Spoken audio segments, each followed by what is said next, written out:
Those who don't know, my name is Ken Yates. I'm Kilo India 3 November. I've been a ham since about 2006. And my presentation today is going to be QSLing on the modern age. So, kind of bear with me. Let me try without something to help control. It's going to be a little bit challenging. Why QSL at all? What is QSLing? QSL is where one ham confirms the contact made with another ham. You know, that's why do you even bother with that? Well, number one, to prove you made contact with a distant location. Like, you know, hey, I made contact with a guy in Afghanistan today, and I got proof of that. And hey, I made contact with a guy in Luxembourg. You know, you can. That's one way to do it. Another thing is, makes you more desirable as a ham, because even if you're not worried about work in faraway lands or whatnot, other people are. And you might be rare to somebody in Suriname or Cook Island or whatever. They might want to work with you because you might be unique. Sometimes even your call sign, if you got a cool letter arrangement.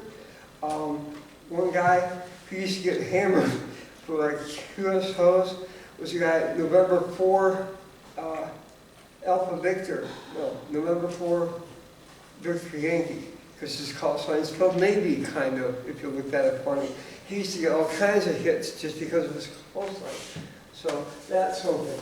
A lot of QSO cards, the images that you get, because how you used to do a QSL is I would send a postcard to a guy when I made contact with him, and he would send me a postcard. That's one of the reasons I got into ham radio. When I was a little kid, yes, that was a long time ago, there was a ham who lived down the street from me, and went over to his house, and in his basement he had a little Keith Kit HW8, and his entire basement was just laminated with all these QSL cards that he had from all over the world. And that kind of hooked me right there, looking at all these faraway places, and you know, that was a huge draw. The problem is postal rates. It got to the point where I was sending out paper cards. I was probably putting out like over $100 a month just for the cost of the cards. You know, 37 cents at the time postage per card, it adds up. And if you're not a member like the ARL's Bureau, it could have been like $2 or $3 for a single card overseas. So electronic, you can eliminate a lot of that, believe me. You know, you can put more money into your hobby, in your gear, instead of cards. Besides, it's cheaper, it's also faster. The ARL Bureau system, if you use it, I don't know if y'all are familiar with how that works, but you have a card that you want to send to a guy in, let's say, Germany. You mail your card with other cards that you're doing it, because it's cheaper to do at least 10 at a time. You mail them to the ARL if you're a member. The ARL will wait until they got a box labeled Germany that's full. Then they'll eventually mail that to the German version of the ARL, and they'll take it and they'll start sorting through the cards, and they'll put them in the different envelopes. So when they get to the guy you're trying to send to, let's say DK1AG, he's got an envelope waiting, and they'll slip that card of his into his envelope, and then they have to wait until his envelope gets full with about 10 cards before they mail it out. That can take 2 years. Seriously. It's an exercise in patience, doing it that way. Electronic confirmation through like Log of the World or some other means, 10 minutes maybe on a good day. Bang. You've got the confirmation. That's a wonderful feeling and instantaneous gratification. And, you know, my generation, we're all about that. Some other things, just tips. If you're going to do like a graphical QSL card exchange where you send somebody a picture of your card, you'll usually get a better response if you've got a really nice looking card. Or if you've got a theme card. Like if I'm doing a POTA activation, if I can whip up, you know, like a little picture real quick of that activation that day, it's going to kind of make it nice. Other themes, let's see, about a special event. You're working outside the Talladega Speedway, doing that kind of thing. You have like a race theme thing. It's going to generate a little bit more interest maybe, and that'll help you out. So, let's see.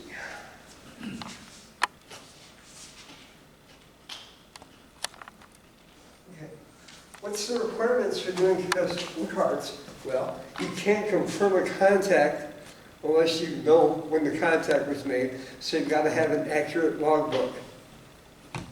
And really, the stress is on accurate logbook, because you've got to log these contacts, and the programs, how they generate a match, is the stuff you submit has got to be a reasonable match to the stuff somebody else submits. So that's how that works. You need commitment. If you're going to do QSL stuff and you're going to post like a policy how you do it, stick to it, because people are going to depend on that. They don't want you to say, oh yeah, I'll do an one-time QSL card, and you don't upload for an entire year. You know, that's going to kind of take a hit to your credibility a little bit. And also, you've got to think about your goals. Are you looking to maybe get the certificates and to prove that you made all these contacts? Or you just want the pretty little image cards from all these different people? You know, the different goals, so it's going to kind of change how things go and, you know, how you want to do that. Okay. Most important step, QRZ.com. Is everyone here got a QRZ.com page? Okay, well, all of you do if you're registered hams. You might not have uploaded or done anything to it, but once you're licensed, you have a site that will appear in there, and it's got your basic licensing info. What you want to do is you want to kind of, sorry. This is another reason why I usually don't like Windows and rarely use it unless I absolutely have to. Okay. Okay. The best thing to do is on the QRZ.com page, spell out what were requirements. Do you even exchange QSL cards, or do you not care? Some hams might not. You know, if you're doing like a rag queue on 80 meters, you know, every night talking about your medical issues, you might not care about QSL cards, but just let somebody know that. If you do exchange it, what kind of exchanges do you like to do? I have a demonstration. I got some pictures on there in a moment.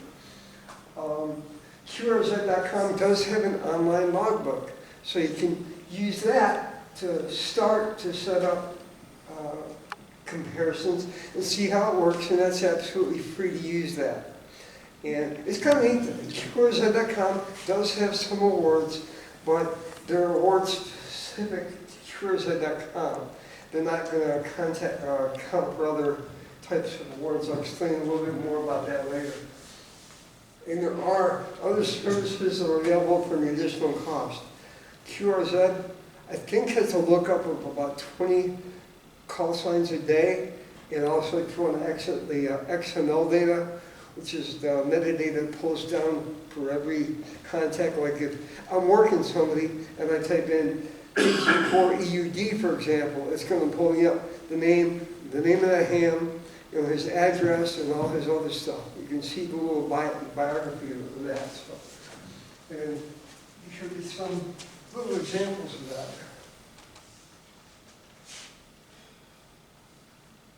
Kind of zoom in on that just a little bit. But QRZ, it's got my name, you know, my basic address, but right here it's got my QSL info. I QSL Connect. My rule is, you send me a card, I will send you a card at my expense. I don't require anyone to send me a SAST or anything. It's just how I work. Bureau, going through the ARL's Bureau system, log of the world, EQSL, and then there's some other specialty club bureaus. Pretty much, you know, I'm a paper chaser. I want awards on my wall. So I'm going to try to confirm stuff as much as I humanly can.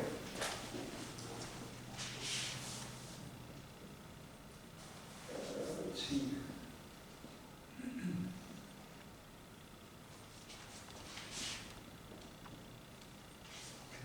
this isn't going to be bigger, but there's actually a little section down here. I know it's impossible to read, but in the configuration page on shorthand.com, you can actually select the grading buttons.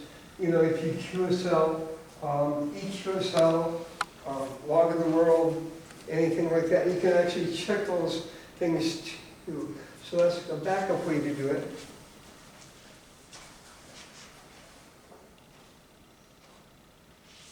And this is what the logbook program looks like.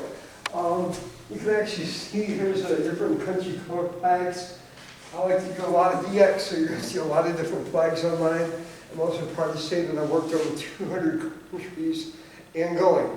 But once you work about 200, it gets a lot harder to get those rarer and rarer countries, believe me.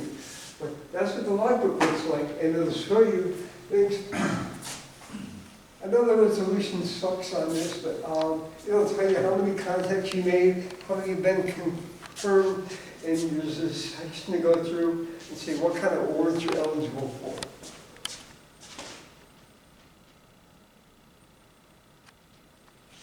Next up is EQSL. EQSL is basic levels, free, and it's kind of nice because it goes a certain way. I'll explain that in a minute, but it's a free basic service.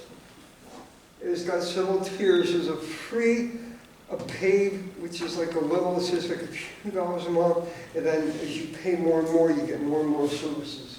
May or may not be what you think. A lot of people use the free. Don't be afraid of that. All kinds of logbook software has got EQSL stuff built in. I go to Handwriter Deluxe. I can click on in my log, select a section, and say, do I want to upload this to EQSL? Do I want to upload this to Logbook of the World? You can do that automatically, so you don't even have to think about it. It literally becomes a no-brainer. One of the cool things is, you can actually see it will generate little cards for people. So if you want that image, this is a great way to get those images. You can pull on a little card. I'll go ahead and show a little demonstration of that right now.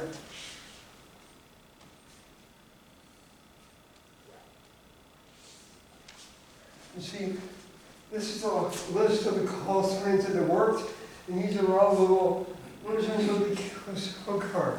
You can go ahead and you can click on that. And like this guy, here's one that I worked from Japan, Juliet Foxtrot 1, Echo, November Foxtrot. And it's going to have the information. It's in this purple at the bottom there. And that's a nice little card. You can download them. And then if you got like a little digital picture frame, you can upload all those little cards and have it like on your desk where it'll cycle through one of these cards every 20 seconds or something, which is nice. Or if you got a Raspberry Pi instant monitor, you can do it that way. But it's kind of neat seeing those cards. Now, EQSL does do awards, but they're kind of specific to EQSL. And there's a reason why. It's not really a secure system like Logbook of the World. Let's say a ham screws up and inadvertently went to type in like K3IN, and he accidentally put in his logbook program KI3N. I might get a notification that says, hey, congratulations, this guy said he worked you. If I was dishonest, I could click on that and just confirm it. It's a one-click OK button. And then I confirm the contact I've never made, which is wrong. Yeah, number one, don't do that. Number two, that's why EQSL is not used for like Logbook of the World or ARRL, important type things, because the way it's set up, it's not really a completely honest, trustworthy way of doing it. But at the same time, you do get these little cards. So if it's a valid contact, you can save them, you can print them if you want, you can put them in a picture frame, have them on your wall, kind of make your handshake look nice. So that's a really nice advantage of those things. I like decor, so a lot of hands only use the free part of the service, and when you use the free part, The card images that you get are kind of basic images. They have like a pool of about 20 or 30 that you can pick, and there's different styles. If you go for like the pay thing, which starts at like $5 a month, I think, with bronze, then you can like upload your own images and do a little bit more with the cards and make it fancier. But that's personal preference. You don't have to do it that way, but you can if you want. There is what they call authenticity guarantee. That does not mean, like I said, there's ways for him to cheat on contacting this a little bit. Authenticity guarantee just means that I have submitted proof that I'm KI3 and my name is Kenny. Yes? It's surprising, Ken, in QSL, how many shortwave listeners actually use QSL. They will put a contact that I heard you talk to M4TFN on this day, so you have to go back to your log and say, okay, but it's the shortwave listeners. There's a lot of shortwave listeners that are on there. Yeah, that's true. So you'll have some ways of confirmation that way, but again, overall, it's not considered valid for anything ARRL or whatever. But it's a really cool program, and it's a way to get pictures, which is nice.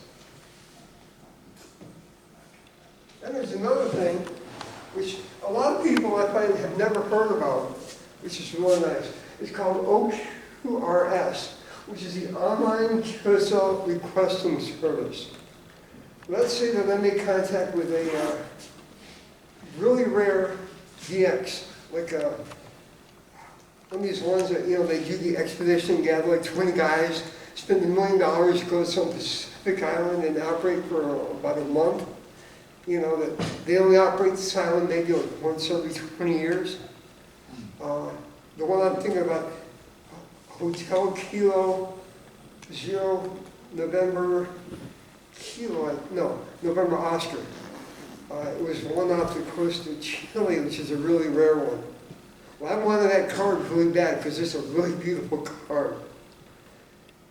I could send them a card for free to the Bureau and wait 2 or 3 years to get the card back. I don't have that kind of time. I'm getting older. I want that card now. So what I do is I get online and you can find these different portals that connect to OQRS. I can type in a request for the HK0MA and say, I want my card. My call sign is KI3N. Here's $8. They will send you a card, usually through the Bureau system, but it's on the way, and so they have to go up and then down again and take a while. It gets in the system fast. So it's like a priority mail for QSLs via the Bureau. So, that's really nice. Like I said, $8 for a single card is expensive, but when you're going to use these are the really rare contacts that you might only be allowed to see once or twice in your lifetime. So, it can be worth it to you. And a lot of softwares do have links to this, a lot of the online places. I'll show that's the main website, QRS.net, and it explains a little bit about how the process works and everything. And then there's online databases. Like, this is going through an online database called hrdlog.net. It's got an OQRS request service. And once you've uploaded your log to them, all you have to do is type in who you want the card from and your call sign, and then I'll have a pop-up or a payment window. Say, hey, how are you going to pay? PayPal probably. And then it's taken care of. That card will be on the way. It might take a little while to get there, but it will get there. So, and this is a different one called Club Log. They've also got an OQRS service. So there's a lot of online, there's like 10 or 11 that I know of, and I think 6 or 7 of the major online logbooks do have this functionality built in.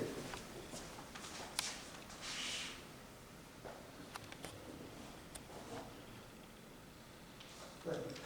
Logbook of the World.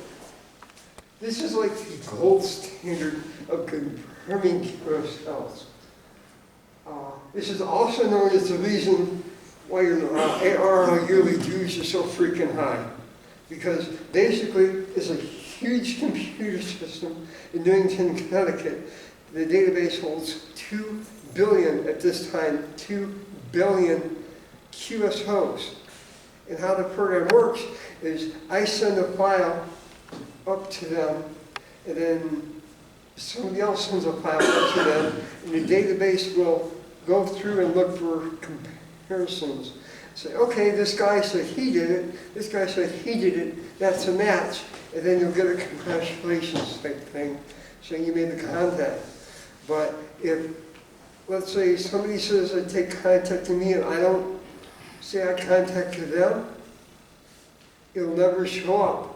You know, for him that he made the contact, and I'll never see that he said that I made the contact. That's called the double-blind method. It keeps people honest. You only see the ones that you've actually confirmed. That's why a logbook's got to be pretty darn accurate, so everything will match up, or you won't get a confirmation. They use what's called double-blind. You actually have to submit, let's see what's it called, a secure key. The first time you get set up, you have to send a request to the ARL, saying, hey, I want a secure key. They will actually, to make sure it's you, they will send you a postcard to your registered address for the FCC.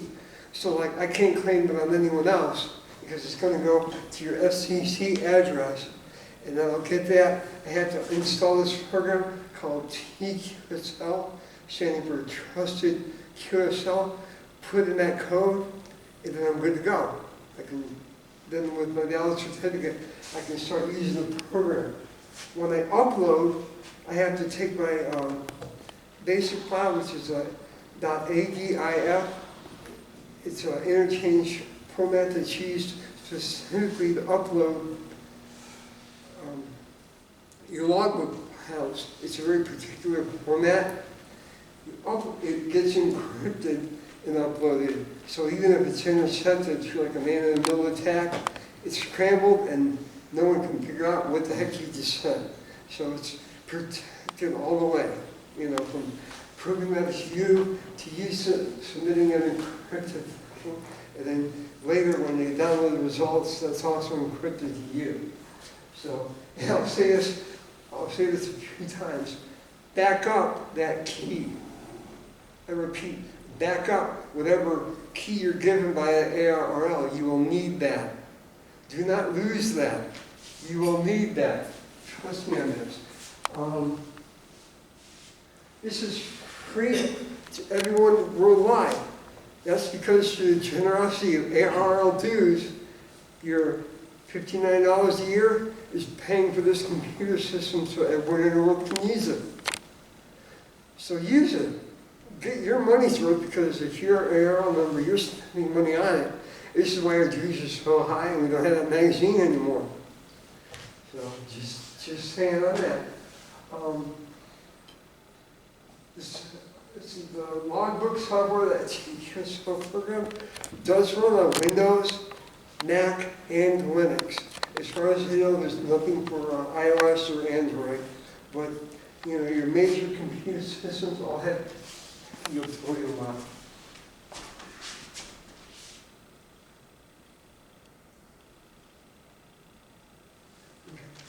Log of the World Uploading is also going to be built into pretty much every single major modern logbook software out there. So doing that is pretty easy. Now it's going to still go through that TQSL program, so you have to set that up regardless. And TQSL can be challenging if you're not computer literate to set up the first time. Once you get it set up, it's kind of, you don't have to worry about it again for a few years unless something goes horribly wrong. But the logbook programs will use that to generate the code, so you still have to have it installed. The big caveat to this is you don't get those cool QSL card images. All you get is like a text-based thing that imports back into your logbook saying it's a valid contact. So there's nothing flashy, no beautiful pictures, nothing like that at all. It kind of sucks a little bit. Okay. That's another reason I hate Windows so much, all these darn pop-ups too.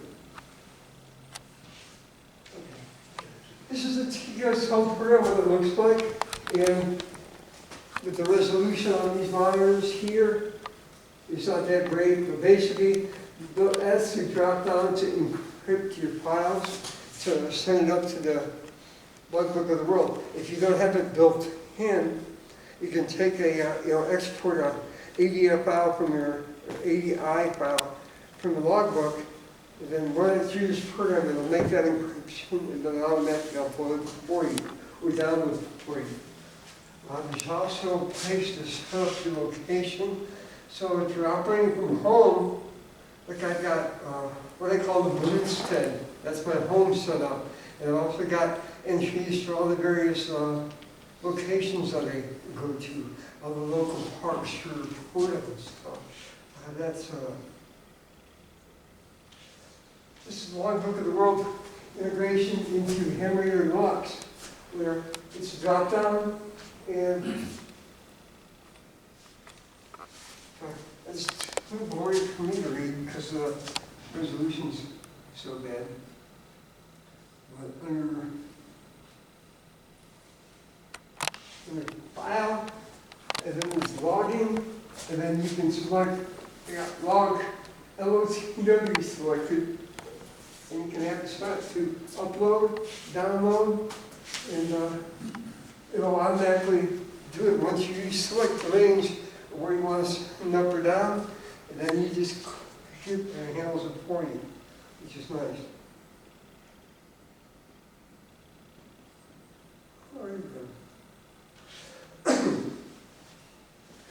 And there's also this thing called QSO World.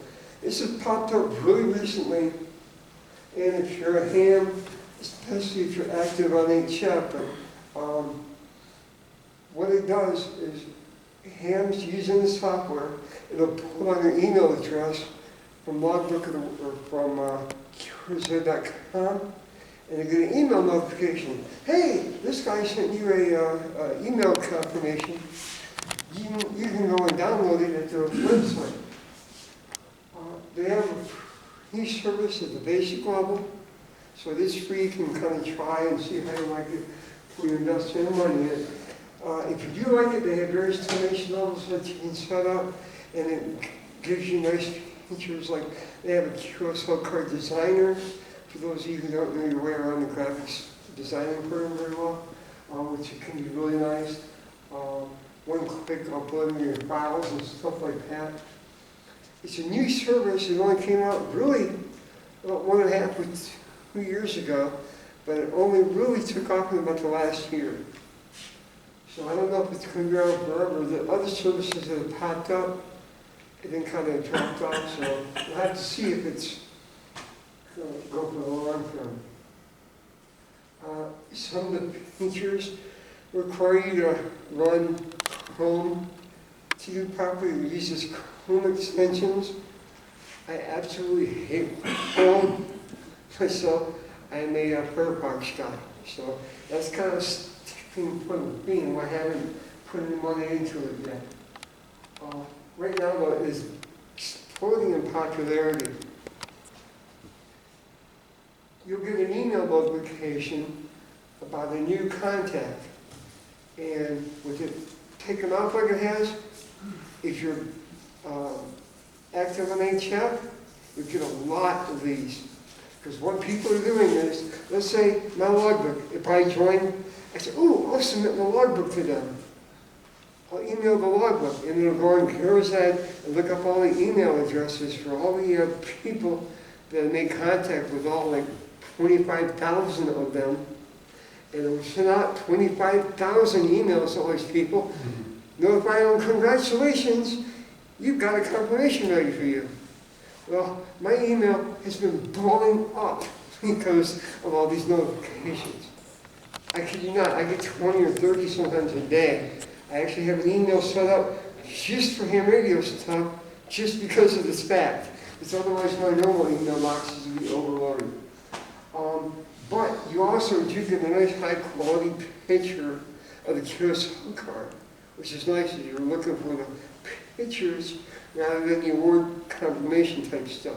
The advantage is, it actually counts for squat. They don't have any awards right now. You're not going to get, it's not going to qualify for an ARL Logbook of the World or Century Club certification, so it's not going to do you any good in that aspect. It's just again why I say you're focused. You've got to be kind.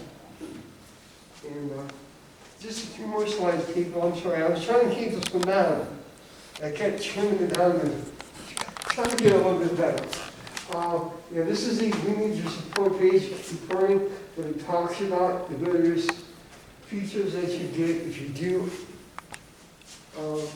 go with the better services. The one-click uploading is nice. They have a really nice QSL card designing program, so you can design nicer cards and save different cards. So I can do one Parks of the World, Parks in the Year. I can do another one for a special event, another one for maybe field day. If I was going to do one for field day, I'm doing one on behalf of the club. So, you can do other stuff. That's why you might want to invest in that.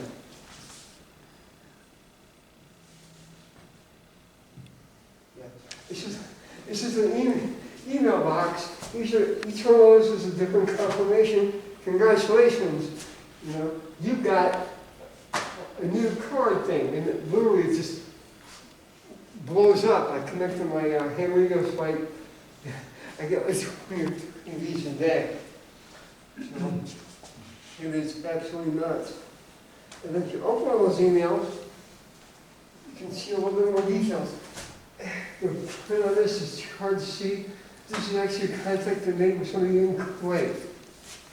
So it's nice seeing, and it shows you all kinds of interesting stuff, where his location was, a lot of his personal information. So that's kind of neat. If you work in some places, like, I don't know how many of you guys work Canadian stations, but county hunting Canadian is an exercise in futility, because no Canadians ever post what county they're actually in. This is a way to find out where they're at, if you're so inclined.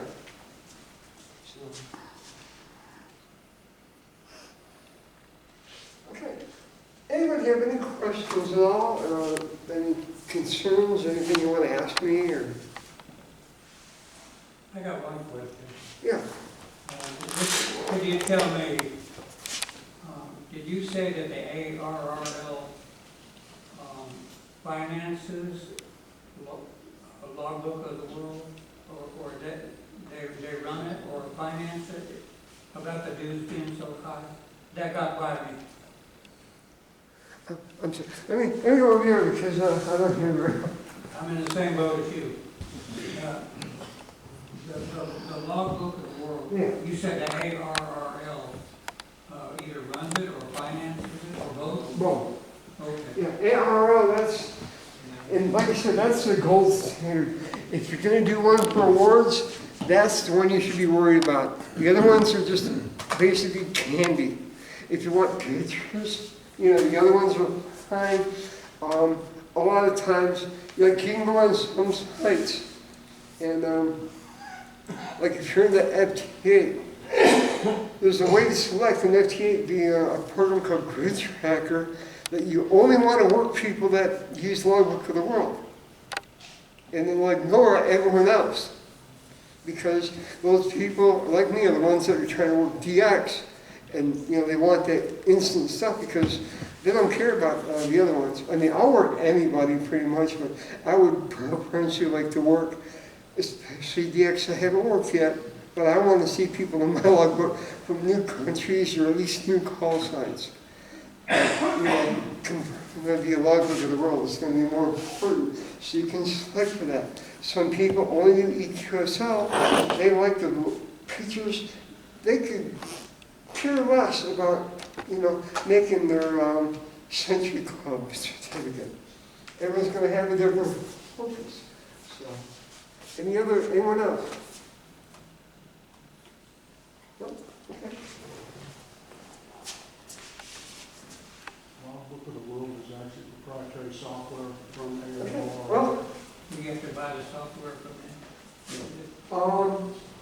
73, and my name is KI3N, K-Nates. This is my current card, paper card that I use from 2024 and 2025. The back is, because that's from Chiha, has a little thing about Coda in there, so I use that one for Coda. But, you know, having different images can also make people want to work you a little bit more. So that's it. Thank you for your time. Thank you for your patience, and I wish we had a clear screen, but I'm used to working in much higher resolution than this, so what looks clear in my home stuff is a little bit blurry up here, and I apologize for that. Thank you.